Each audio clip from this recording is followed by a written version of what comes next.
Alhamdulillah, alhamdulillahilladzi hadana lihadza wa ma kunna linahtadiya laula an hadanallah wa asyhadu an la ilaha illallah wahdahu la syarika lah wa asyhadu anna Muhammadan abduhu wa rasuluh. Allahumma salli ala Muhammadin wa ala alihi wa ashabihi wa man tabi'ahum bi ihsanin ila yaumiddin. Amma ba'd. Anak-anakku sekalian yang dirahmati dan dimuliakan oleh Allah Subhanahu wa taala, serta yang Ustadz sayangi dan cintai karena Allah Subhanahu wa taala. Alhamdulillah, kita pada pertemuan kali ini bisa melanjutkan pelajaran kita, pelajaran tauhid. Kita masih di pelajaran yang pertama. Pada pembahasan sebelumnya sudah kita jelaskan secara ringkas mengenai al-ilmu, dan al-ilmu di situ adalah ilmu syar'i yang di situ mencakup 3 pertanyaan kubur berkaitan dengan mengenal Allah Subhanahu wa taala, mengenal nabi kita Nabi Muhammad sallallahu alaihi wasallam, dan juga mengenal agama Islam dengan dalil-dalilnya. Mengenal Allah Subhanahu wa taala menjadi kelaziman bagi kita, keharusan bagi kita untuk menerima dan tunduk patuh terhadap segala perintah dari Allah Subhanahu wa taala. Adapun pengenalan kita terhadap Nabi Muhammad sallallahu alaihi wasallam berkeharusan kita menerima segala ajaran yang telah beliau dapatkan dari sisi Allah Subhanahu wa taala, baik berupa ilmu yang bermanfaat maupun amal yang soleh.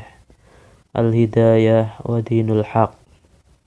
Kita wajib melaksanakan segala perintah-perintah beliau, meninggalkan segala larangan-larangan beliau, menerima berita-berita yang datang dari beliau sallallahu alaihi wasallam, dan juga kita beribadah sesuai dengan tuntunan dari beliau sallallahu alaihi wasallam. Kemudian mengenal agama Islam, kemarin sudah kita jelaskan, di antaranya adalah meliputi bahwasanya Islam adalah agama satu-satunya yang diterima di sisi Allah Subhanahu wa taala, bahwa Islam adalah agama yang telah sempurna dari segala sisinya, baik dari sisi akidah, ibadah, muamalah ataupun yang lainnya, maka tidak perlu ada tambahan-tambahan atau pengurangan dalam agama Islam. Kemudian juga Islam adalah agama yang mudah, maka barang siapa yang menjalankan, melaksanakan ajaran Islam, maka dia tidak akan mengalami kesulitan. Dan juga bahwasanya Allah SWT telah menjamin kemurnian agama Islam ini. Allah SWT menjamin kemurnian ajaran agama Islam ini sampai nanti menjelang hari kiamat. Kemudian anak-anakku sekalian yang dirahmati dan dimuliakan oleh Allah SWT, pengenalan tersebut itu harus berdasarkan dalil, bil adillah. Pengenalan terhadap Allah Subhanahu wa taala, pengenalan kita kepada Nabi Muhammad sallallahu alaihi wasallam, dan pengenalan kita terhadap agama Islam itu harus berdasarkan dalil-dalil. Adillah itu jam'u dalilin. Adillah itu adalah jamak dari dalil. Wad dalilu huwa ma yusilu ilal matlub. Dan yang namanya dalil adalah sesuatu yang bisa menyampaikan kepada yang dicari, sesuatu yang bisa menyampaikan pada tujuannya. Sebagaimana kalau kita sedang berada di perjalanan, maka kita ketika akan menuju suatu tempat, maka kita cari dalilnya. Dalil itu adalah petunjuk yang mengarah kepada suatu tujuan. Rambu-rambu, oh ini ke arah mana, maka itu bisa juga disebut dalil. Maka di sini menunjukkan bahwasannya seseorang ketika beragama, menjalankan agama, dia tidak boleh taklid, tidak boleh asal ikut-ikutan orang lain. Karena nanti ketika di akhirat bertemu dengan Allah Subhanahu wa taala, maka dia akan dipertanyakan masalah hal ini. Bahkan ketika dikubur nanti akan ditanyakan. Karena sebagian ulama mereka menjelaskan pertanyaan kubur itu bukan hanya 3. Bukan hanya pengenalan terhadap Allah, pengenalan Nabi, pengenalan agama Islam, tetapi juga dalil-dalil dari masing-masing pengenalan tersebut. Maka selayaknya bagi kita semuanya untuk mengenal ketiganya tersebut dengan dalil-dalil dari Al-Quran maupun As-Sunnah. Anak-anakku sekalian yang dirahmati dan dimuliakan oleh Allah Subhanahu wa taala, oleh karenanya Asy-Syaikh Muhammad At-Tamimi rahimahullah taala ketika beliau membawakan permasalahan perkara yang penting ini, beliau pun nanti akan memperinci dalilnya satu persatu. Untuk pertemuan kali ini kita akan melanjutkan pada pembahasan berikutnya, yaitu al-mas'alatus tsaniyatu. Karena pembahasan sebelumnya kita membahas yang pertama yaitu al-ilmu. Sekarang kita membahas perkara yang kedua, al-amalu bihi, mengamalkan ilmu yang telah dipelajarinya. Pembahasan kedua ini pembahasan amal. Seseorang yang telah mendapatkan ilmu, dia belajar agama Islam, maka dia harus berusaha mengamalkan ilmu yang telah dia ketahui tersebut. Jadi wajib bagi kita semuanya untuk mengamalkan ilmu yang telah kita pelajari. Perkara ini telah dijelaskan oleh para ulama, yakni bahwa tujuan dan buah dari ilmu itu adalah amal. Dan juga tidaklah ilmu dipelajari kecuali dengan tujuan untuk diamalkan. Hal ini karena ilmu yang benar, ilmu yang lurus, ilmu agama Islam akan mengubah cara pandang dan sikap seseorang terhadap berbagai permasalahan, yang akhirnya ilmu tersebut akan menjadi ilmu terapan, ilmu yang bisa diterapkan atau diamalkan dalam kehidupannya sehari-hari. Anak-anakku sekalian yang dirahmati dan dimuliakan oleh Allah Subhanahu wa taala, sangat banyak sekali nas-nas atau dalil-dalil syar'i yang menjelaskan tentang wajibnya beramal dari ilmu yang telah dipelajari. Demikian pula bagi seorang yang telah mempelajari ilmu, dia harus menampakkan pengaruh nyata dari ilmu yang telah dipelajari tersebut, yakni dengan mengamalkan ilmu setelah belajar ilmu tersebut. Demikian juga banyak sekali ancaman yang keras dari dalil-dalil syar'i bagi siapapun yang tidak mengamalkan ilmunya. Karena amal merupakan titik tolak dalam memulai perbaikan diri kita sebelum memperbaiki kerusakan, yakni ketidaktahuan atau kebodohan pada diri orang lain. Di sini Ustadz akan membawakan ucapan salah seorang ulama besar yang dulunya ulama besar ini adalah pimpinan atau mantan pimpinan perampok selama puluhan tahun, yang akhirnya dia bertaubat setelah mendengar suara seseorang ketika malam sunyi sedang baca lantunan ayat suci Al-Quran, yang pada ayat-ayat tersebut mengandung ajakan supaya orang itu menyadari dirinya, untuk tunduk patuh dan khusyuk hatinya mengingat Allah, menerima kebenaran, dan tidak menjadi orang yang hatinya keras seperti batu. Akhirnya mantan pimpinan perampok tadi itu ketika mendengar ayat tersebut, luluhlah hatinya. Akhirnya ia menyadari kesalahannya, bahkan ia mengajak anak-anak buahnya untuk bertaubat dan merubah diri menjadi orang-orang yang baik. Demikian pula sebagai bentuk pertaubatannya, dia mengajak anak buahnya untuk mengembalikan hasil-hasil rampokannya kepada pemiliknya. Setelah itu beliau akhirnya mendalami, mempelajari ajaran agama Islam sehingga menjadi ulama yang ternama, ulama besar. Beliau bernama Imam Fudail bin Iyad, yang mana ucapan-ucapan beliau banyak sekali diambil oleh ulama-ulama setelahnya, bahkan layak dicatat dengan tinta emas. Karena ucapan-ucapan beliau itu dijadikan rujukan oleh ulama-ulama setelahnya. Apa di antara ucapan beliau?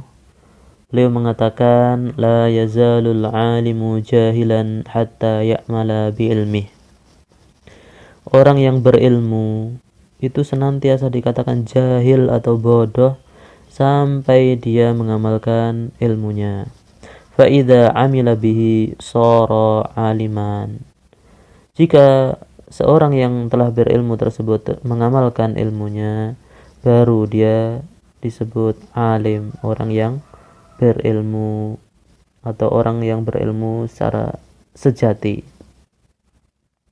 Ini adalah ucapan yang sangat mendalam.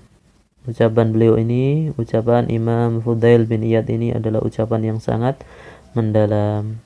Kenapa? Karena betapapun tingginya ilmu seseorang, selama belum mengamalkan ilmunya, maka dia masih tetap dikatakan jahil, dikatakan bodoh. Karena tidak ada perbedaan sama sekali antara dia dengan orang lain pada umumnya, orang yang tidak mengetahui, kalau dia belum mengamalkan ilmu yang telah dia pelajari. Maka tidaklah seorang dikatakan alim sejati kecuali setelah dia mengamalkan ilmu yang telah dia pelajari. Anak-anakku sekalian yang dirahmati dan dimuliakan oleh Allah Subhanahu wa taala, amalan selain menjadi hujjah atau bukti yang akan membela pemilik amalan tersebut, maka amalan juga sebagai sarana untuk mengokohkan ilmu yang dimiliki dan juga melanggengkan ilmu yang telah dimilikinya tersebut. Karena banyak orang yang punya ilmu tapi karena nggak sering diamalkan, akhirnya dia lupa ilmu yang telah dia pelajari tersebut. Misalkan gampangannya orang yang belajar bahasa Inggris, karena dia sudah lama nggak memakainya, nggak diamalkan, maka ilmunya mempelajari bahasa Inggris tersebut akan hilang. Oleh karenanya banyak kita dapati orang yang senantiasa beramal dengan ilmunya, maka ilmunya tetap lestari, tetap ada, tetap langgeng bersamanya. Berbeda dengan orang yang kebalikannya, orang yang tidak mau mengamalkan ilmunya, maka ilmunya akan cepat hilang tanpa ada bekasnya sama sekali. Anak-anakku sekalian yang dirahmati dan dimuliakan oleh Allah Subhanahu wa taala, dahulu sebagian ulama salaf mengatakan, kunna nasta'inu ala hifdzil hadis bil amali bihi. Dahulu kami biasa berusaha menghafalkan hadis Rasulullah sallallahu alaihi wasallam dengan cara apa? Bil amali bihi, dengan cara mengamalkan kandungan hadis tersebut. Jadi di antara cara untuk ilmu kita tidak hilang, hafalan kita tidak hilang, adalah kita berusaha mengamalkan kandungan dari apa yang kita hafalkan tersebut. Sebagaimana para ulama salaf dulu, ketika mereka berusaha menghafalkan hadis Rasulullah, bagaimana caranya? Mereka melaksanakan isi kandungan hadis tersebut. Anak-anakku sekalian yang dirahmati dan dimuliakan oleh Allah Subhanahu wa taala, orang yang beramal dengan ilmu yang telah dimilikinya juga akan Allah bukakan ilmu-ilmu yang bermanfaat lainnya. Ini di antara keutamaan mengamalkan ilmu. Jadi orang yang mengamalkan ilmu yang telah dimilikinya, Allah akan semakin membukakan ilmu-ilmu yang bermanfaat lainnya. Juga Allah akan berikan keberkahan pada waktu dan ilmunya tersebut. Hal ini sebagaimana dalam firman Allah Subhanahu wa taala dalam surat Muhammad ayat yang ke-17, walladzina ihtadaw zadahum huda. Dan orang-orang yang mendapatkan petunjuk, Allah akan menambah petunjuk kepada mereka. Wa atahum taqwahum, dan Allah akan menganugerahi ketakwaan kepada mereka. Imam Asy-Syaukani rahimahullah ta'ala dalam menafsirkan ayat ini, beliau berkata, maksudnya Allah subhanahu wa ta'ala akan menambahkan kepada mereka keimanan, ilmu, dan basirah, pandangan tajam dan luas dalam agama, yakni bahwa orang-orang yang diberikan petunjuk kepada jalan kebaikan, lalu mereka beriman kepada Allah dan mengamalkan ilmu yang memang diperintahkan untuk dipelajari, yaitu ilmu syariat, maka mereka akan diberi tambahan derajat keimanan, juga ilmu dan basirah, pandangan tajam dan luas dalam agama. Anak-anakku sekalian yang dirahmati dan dimuliakan oleh Allah Subhanahu wa ta'ala, maka sudah selayaknya bagi kita semuanya, bagi setiap muslim, untuk memperhatikan dan merenungi betapa pentingnya mengamalkan ilmu. Kita harus merenungi betapa pentingnya mengamalkan ilmu yang telah kita pelajari, karena ilmu yang tidak diamalkan akan berubah menjadi hujjah atau bukti kuat untuk menjerumuskan seseorang ke dalam siksa neraka di akhirat. Ini bahayanya kalau ilmu tidak diamalkan. Hal ini sebagaimana ucapan atau kata-kata mutiara para ulama, wa alimun bi ilmihi lam ya'malan mu'adzabun min qabli ubadil wasan. Seorang yang alim, orang yang berilmu yang tidak mengamalkan ilmunya, mu'adzabun, maka dia akan diadab, akan disiksa terlebih dahulu, min qabli ubadil wasani, sebelum para penyembah berhala atau sebelum orang-orang musyrik itu disiksa. Ngeri ternyata orang yang punya ilmu tapi tidak mau mengamalkan ilmu yang telah dipelajarinya. Maka demikianlah mengerikannya balasan bagi orang yang tidak beramal dengan ilmu yang dimilikinya. Oleh karenanya anak-anakku sekalian, mudah-mudahan kita semuanya diberikan pertolongan oleh Allah Subhanahu wa taala dengan berusaha keras untuk menghindarkan diri dari siksa Allah, yakni dengan mengamalkan ilmu yang telah kita miliki dan telah kita pelajari. Anak-anakku sekalian yang dirahmati dan dimuliakan oleh Allah Subhanahu wa taala, mungkin ini saja yang bisa Ustaz sampaikan pada pertemuan kali ini. Mudah-mudahan kita semua bisa melaksanakan, mengamalkan ilmu yang telah kita pelajari, supaya itu sebagai pintu keselamatan kita dari siksa api neraka dan pintu kemudahan dari Allah untuk menuju ke dalam surganya. Kita tutup dengan doa kafaratul majlis. Subhanakallahumma wa bihamdika asyhadu an la ilaha illa anta astaghfiruka wa atubu ilaik.